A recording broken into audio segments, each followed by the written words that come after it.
बड़ी खबर आगरा से, जहां पर दो ट्रकों की भिड़ंत हो गई और टक्कर के बाद दोनों ट्रकों में आग लग गई है। आग की भयावह तस्वीरें आप तक पहुंचा रहे हैं। दोनों ट्रकों में भीषण आग लगी है। दूर तक आग की ऊंची ऊंची लपटें देखी गई है। पूरा ट्रक जलकर खाक हो चुका है और ड्राइवर की जलकर मौत हो गई है। एक दुखद घटना, दो ट्रक जिनकी टक्कर होती है, ड्राइवर की जलकर मौत हो गई है। यह हादसा थाना सैया क्षेत्र में आगरा सैया हाईवे पर हुआ है। इसी के पास में पेट्रोल पंप भी था। सूचना पर पहुंची थाना पुलिस और फायर ब्रिगेड की टीम ने आग पर काबू पा लिया है, लेकिन दुखद जानकारी के ड्राइवर की जलकर मौत हो गई है। चालक के बारे में बताया गया, यहाँ के लोग, जनता के लोगों को उनको सुरक्षित उतार लिया गया था। उनको हल्की फुल्की चोटें थी। जो आगे कोई गाड़ी चल रही थी जिससे वो टकरा गई, उनको हॉस्पिटल भेज दिया गया। सर, हाईवे कितनी देर जाम रहा हुआ है? हाईवे काफ़ी देर तक, करीब 1 घंटे से ज़्यादा हो गए और अब धीरे धीरे चल रहा है। सभी लोगों ने काफ़ी शांति का परिचय दिया, यहाँ के जो भी पब्लिक ने ली और गाड़ी वालों। कामिर कुरैशी और जानकारी देंगे। कामिर, बेहद दुखद ये घटना, तस्वीरें भी दिल दहलाने वाली है। पूरी खबर बताएं, कब कैसे हादसा हुआ? बिल्कुल, देखिए, ये आज सुबह सड़क हादसा हुआ है आगरा के थाना सैया क्षेत्र के आगरा सैया हाईवे पर स्थित सैंथिया पेट्रोल पंप के पास एक कट बना हुआ है। ट्रक उस कट से मुड़ रहा था, तभी दूसरी लाइन पर तेज रफ्तार दूसरा ट्रक आया और दोनों ट्रकों की आमने सामने भिड़ंत हो गई। भिड़ंत इतनी जबरदस्त थी कि दोनों ट्रकों में आग लग गई और इस आग में झुलसने से एक ट्रक ड्राइवर की ट्रक के अंदर ही मौत हो गई। हालांकि सूचना पर थाना पुलिस के साथ फायर ब्रिगेड की टीम पहुंची और कड़ी मशक्कत के बाद आग पर काबू पाया और ट्रक के अंदर से जो ड्राइवर है उसका जला हुआ शव बरामद किया। हादसे के बाद हाईवे पर बुरी तरह से जाम लग गया और ग्रामीणों ने इसके अलावा विरोध किया। तो वहीं पुलिस ने ग्रामीणों को समझा बुझाकर शांत किया है और ड्राइवर के शव को कब्जे में ले पोस्टमार्टम के लिए भेज दिया है। ठीक है, बहुत शुक्रिया आपका कामिर कुरैशी जानकारी के लिए।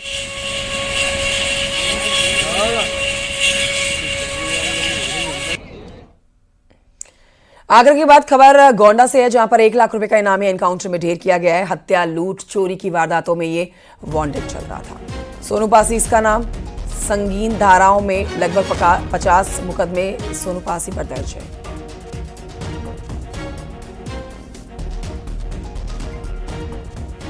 चल रहा था, जिसकी गिरफ्तारी हेतु श्रीमान एडीजी जोन महोदय द्वारा 1 लाख रुपए का पुरस्कार घोषित किया गया था।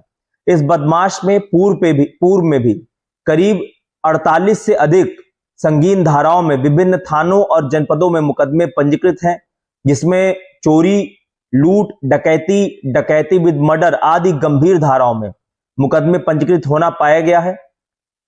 मौके पर फील्ड यूनिट की टीम बुलाकर साक्ष्य संकलन की कार्रवाई की गई है। इस प्रकरण के संबंध में थाना उमरी बेगमगंज पर सुसंगत धाराओं में अभियोग पंजीकृत करते हुए अग्रिम वैधानिक कार्रवाई की जा रही है। बढ़ते आगे, आपको बड़ी खबर उत्तर प्रदेश की आज की बताते हैं, जहां यूपी में 30% तक महंगी हो सकती है बिजली। जी हां, बिजली दर में बढ़ोतरी के प्रयास में अब यूपीपीसीएल है। यूपीपीसीएल ने बताया है कि 19,600 करोड़ का घाटा इस समय देखा जा रहा है और पिछले 5 साल से यूपी में बिजली की दरें नहीं बढ़ी हैं, तो अब 30% बढ़ोतरी की खबर आ रही है। नियामक आयोग में आय व्यय का आंकड़ा पेश किया गया। यूपीपीसीएल ने नियामक आयोग में आंकड़े पेश किए हैं। घाटा सहने से अब हाथ खड़े कर दिए गए हैं यूपीपीसीएल की तरफ से। अब और घाटा ना सह पाने की बात कही गई है, जिसी को ध्यान में रखते हुए अब 30% महंगी बिजली का बोझ उत्तर प्रदेश वासियों के बजट पर, उनकी जेब पर पड़ने वाला है।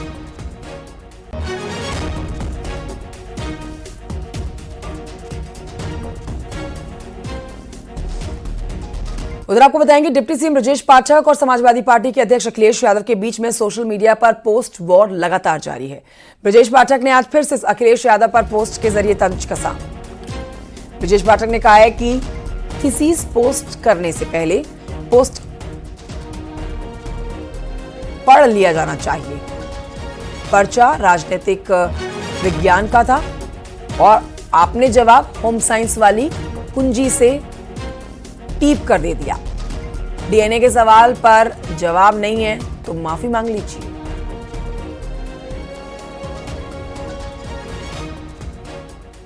इस बीच आपको बताएं कि मुख्यमंत्री योगी आदित्यनाथ ने अखिलेश यादव और डिप्टी सीएम ब्रजेश पाठक के बीच विवाद पर अपनी टिप्पणी दी है और उन्होंने इशारों में अखिलेश यादव को नसीहत दे डाली। मुख्यमंत्री योगी आदित्यनाथ ने भी सोशल मीडिया प्लेटफॉर्म एक्स पर एक पोस्ट किया और लिखा कि समाजवादी पार्टी से किसी आदर्श आचरण की अपेक्षा करना बेकार है, लेकिन सभ्य समाज में ऐसे अभद्र बातें नहीं की जानी चाहिए। रिपोर्ट देखिए।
अब आपको बताएं कि पूरे मामले पर समाजवादी पार्टी के प्रवक्ता ने पूछा है कि आखिर भाषा की मर्यादा को तोड़ती हुई यूपी की राजनीति किस तरफ अब जा रही है, इसके पीछे का आखिर मकसद क्या है। तो वहीं बीजेपी ने कहा है कि पोस्ट वॉर किसके इशारे पर चल रहा है, क्या अखिलेश खुद शय दे रहे हैं इसके पीछे। जिन पार्टियों के पास कोई मुद्दा नहीं है, उन पार्टियों जिसको समाज ने, जनता ने नकार दिया है, वो ऐसे ही सुर्खियों में रहने के लिए, जिंदा रहने के लिए ऐसे ही उल्टा पुल्टा बयान देते रहते हैं। जिसको जनता ने नकार दिया उसके बातों का कोई जवाब नहीं। ब्रजेश पाठक जी अपने राजनीतिक प्रतिद्वंदियों को गाली देकर राजनीति में तरक्की पाने की आदत में आ चुके हैं। समाजवादी पार्टी के कार्यकर्ता और उनका जो एक्स का हैंडल है वो लगातार अराजकता करता है। अखिलेश यादव के संरक्षण में ये लोग मर्यादाओं का उल्लंघन करते हैं, गाली गलौज की भाषा का प्रयोग करते हैं। और पूर्व में सबको याद होगा कि समाजवादी पार्टी मीडिया सेल के हैंडलर को जब पुलिस ने गिरफ्तार किया था गाली गलौज करने के लिए, मर्यादा की शुचिता को तोड़ने के लिए, तो अखिलेश यादव उनको बचाने के लिए दौड़े दौड़े डीजीपी ऑफिस तक गए थे। मुख्यमंत्री योगी आदित्यनाथ आज कासगंज के दौरे पर रहने वाले हैं। पूरी खबर जानिए। कासगंज को आज 724 करोड़ की सौगात देने जा रहे हैं, जिसमें 60 विकास परियोजनाओं का लोकार्पण और शिलान्यास किया जाना है। सीएम योगी कासगंज में नवनिर्मित पुलिस लाइन का उद्घाटन करने जा रहे हैं। साथ ही लखनऊ में KNS मेमोरियल हॉस्पिटल की स्थापना के 25वें स्थापना दिवस पर जो कार्यक्रम आयोजित हो रहा है उसमें भी शामिल होंगे।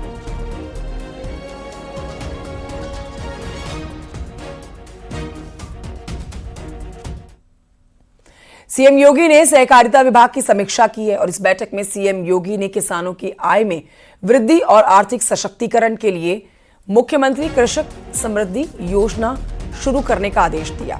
सीएम योगी ने कहा है कि सहकारिता के माध्यम से प्रदेश के किसानों को समृद्ध और सशक्त बनाना सरकार की सर्वोच्च प्राथमिकता है। किसानों की आय में वृद्धि को प्राथमिक मुद्दों में शामिल करने को कहा गया है।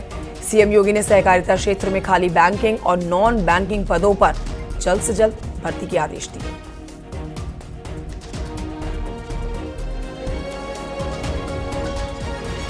और आइए बढ़ते हैं आगे, आपको बताते हैं रक्षा मंत्री राजनाथ सिंह आज अपने संसदीय क्षेत्र लखनऊ पहुंचेंगे। ऑपरेशन सिंदूर की सफलता के बाद पहली बार लखनऊ पहुंच रहे हैं, जहां पर उनके स्वागत की तैयारियां पूरी कर ली गई हैं।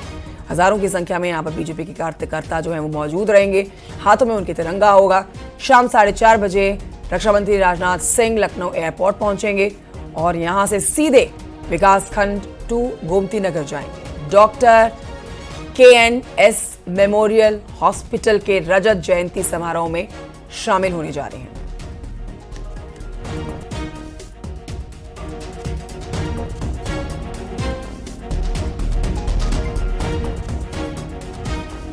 बीजेपी विधायक आकाश सक्सेना ने आतंकी सैफुल्ला के मारे जाने के बाद एक बड़ा बयान दिया। आकाश सक्सेना ने कहा है कि आजम और आतंकवाद दोनों शब्द अलग हैं, लेकिन दोनों का काम एक ही है। सैफुल्ला रामपुर में CRPF पर हुए हमले का मास्टरमाइंड था।